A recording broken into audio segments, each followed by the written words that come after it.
ഒരിക്കൽ ഞാൻ ഈ യേശുക്രിസ്തുവിൻ്റെ ഒരു പ്രതിമ അവിചാരിതമായി കാണുകയുണ്ടായി. അപ്പോൾ മഴ പെയ്യുന്നുണ്ടായിരുന്നു. എന്തൊരു തേജസ്സാണെന്നോ!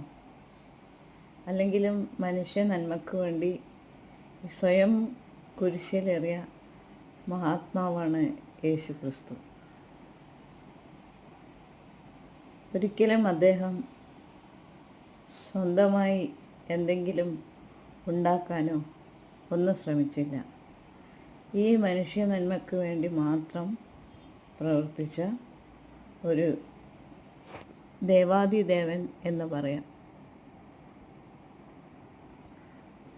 അപ്പോൾ ഞാനിങ്ങനെ വിചാരിക്കാറുണ്ട്, ഈ ക്രിസ്ത്യാനികൾ ശരിക്കും ഭാഗ്യവാന്മാർ തന്നെ. ഒന്നും പറയാനില്ലാത്ത മഹാനുഭാവൻ തന്നെയാണ് യേശുക്രിസ്തു.